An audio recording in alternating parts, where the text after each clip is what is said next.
Livestock guardian dogs imprint on a property. You need to pick them up as a puppy and get them started. Then the puppy basically doesn't do its job. It plays with the chickens, it plays with the other animals, and then it gets to be about 10 months old and it accidentally kills a chicken almost every single time. And now it's your responsibility. Today's the day. And you say, bad dog. And you be very angry about it. It's really important. And you think, no, I don't want to say bad dog, but this is important. And then the dog, that moment, feels horrible because its instinct is to protect and care for our family. And it's like, I will never let that happen again. I will never let anybody hurt. Now it's a working dog. And from that moment on, it's all about protecting. And basically, it will look to you to find out. So like if somebody drives up on your property, Liza would go and not bark at them, but be about 10 feet off and give them the stink eye. And people would not get out of their cars because Liza's like, gotta look. I mean, I'm sure you've seen a dog that's like, just step out of the car. I'm only gonna kill you. It's just the right thing to do, and it'll be over quick. Okay, I'm not barking. Just step out of the car. Just come on. Just come over here. Okay. So I'm sure you've seen this before. The dog's not barking, and you're kind of like, I wish the dog was barking, because I think I'd be comforted by barking. But whatever's going on. So Liza was great. And then I'd come out, and then Liza's moving off. Like, I still don't trust that guy. I'm waiting to see, just in case. If you want him gone, I'll take care of him.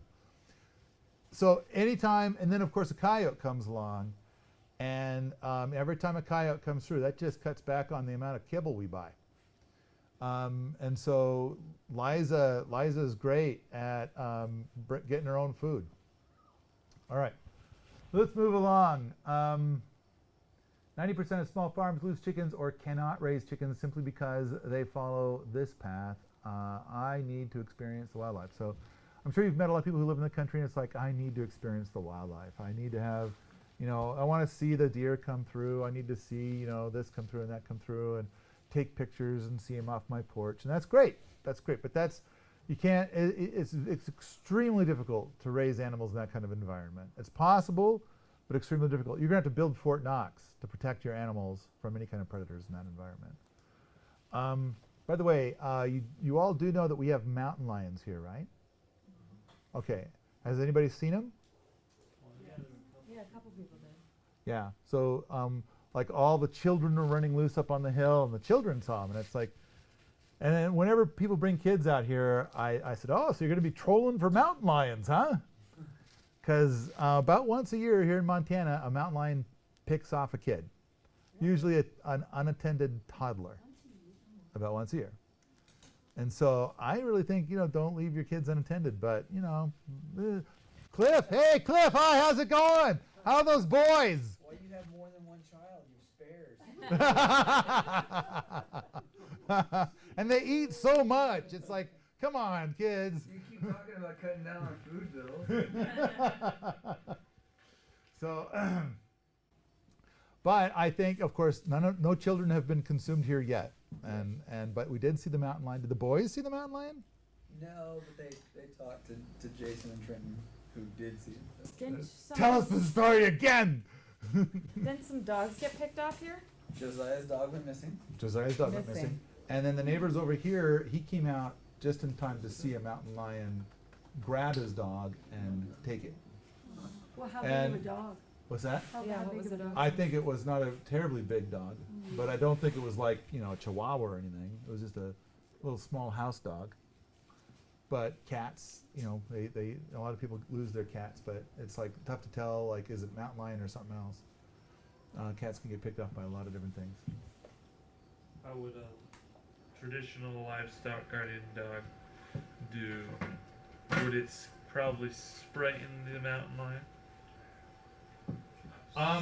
That's kind of the thing with a livestock guardian dog. A livestock guardian dog will forfeit its life to save a chicken, and so it will take on the mountain lion. It will take on a grizzly bear. It'll take on anything.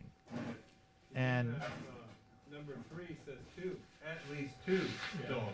So that greatly increases the chance. so with Liza and Henry, then when the coyotes would make their sound, then Liza would tell Henry to wait here. And so Henry would wait, and Liza would go off and kill that coyote. And you could hear, first of all, you'd hear the coyote sound, and then you'd be like, oh, wait for it. There goes Liza. Okay, wait. You could hear the coyote kind of howling. And then, yipe, yipe, yipe! So, yep, she got him. and so, but the thing is, what they'll do is they'll howl over here to draw the dog off, and then a bunch of other coyotes will come from this way. So, Liza would tell Henry, wait. And so then they had their little system there for doing Oh, it. the yard guy was the ones running into Henry who had waited? No, That that was was the that was coyote. Liza. Going Taken after. down. That was the coyote being surprised by Liza. Surprise! And so Liza's like, fresh meat tonight. So yeah, Where was Liza. this? This is Mount Spokane. Our friends have dogs. They have sheep. They run sheep in Canada. And they have 4 dogs. So 2 of them are attack dogs, just for that coyote situation. Coyotes try and lure them away, and the 2 stay. They do that instinctively. The 2 stay with the herd, and 2 go after the coyote. Yeah, and it's there's no training here at all. No. There's no training. They're just amazing. Now there's a breed up on the Olympic Peninsula that I've found some of this breed in other places, other farms I visited. The Northwest Farm Terrier, much smaller dog, therefore easier to feed. And in fact, Matt Walker has a Great Pyr and a Northwest Farm Terrier, and they work together. But the Northwest Farm Terrier definitely functions in a very different way. And I think that it'd probably be wise to have like one Great Pyr or a Great Pyr mix, and 2 of these Northwest Farm Terriers. But I went and visited the breeder. This guy who's the breeder, he was talking about how they would like one dog would pretend to be lame in the field, and then another dog would hide in the bushes, and then a bald eagle would come down, and the other one would take down the bald eagle. Oh. That is balls there. And these are not big dogs. Let me read my little notes here. At least 2, right? Any dog that kills any livestock must go. You don't have to kill it, but it does have to go. And so a lot of people are not foofums, not foofums. And it's like but if you're trying to raise chickens, it's you just really can't have foofums. If foofums is going to be killing all your chickens. If it does more than once. It gets a taste for it too. Because you said the first time it might eat it or kill it, right? I found that once a dog starts, you Isn't can't that give what it. you said You're earlier? talking about the 10-month-old The 10-month-old. taken out. Okay. No, it's true. For a livestock guardian dog. But it's like for any other breed, they're not a livestock guardian dog.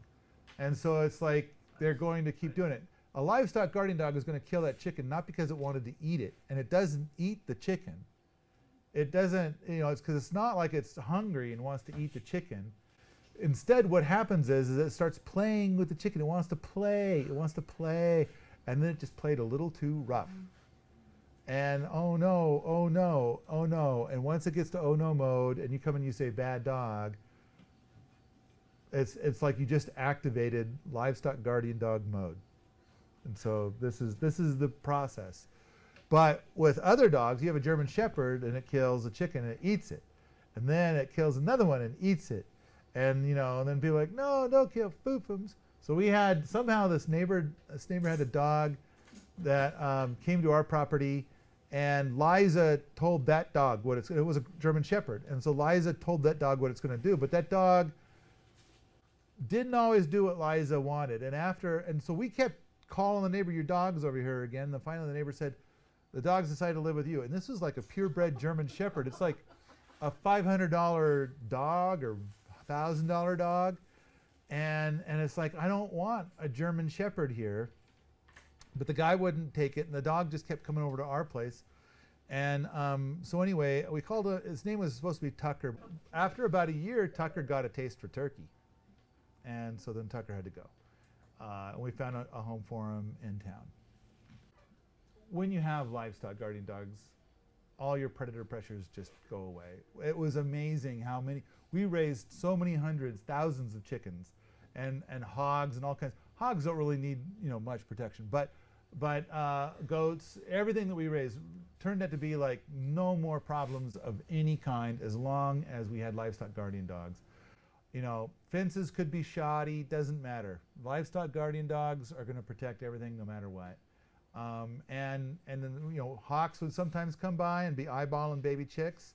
And it's like the livestock guardian dogs watched those hawks and would stand out there and bark at the hawk. And eventually the hawk's like, oh, okay, that's not worth it, I'm leaving, it's all cool. And so it was magic. It made everything so much easier. If you like this sort of thing, come on out to the forums at permies.com, where we talk about animal husbandry, homesteading, and permaculture all the time.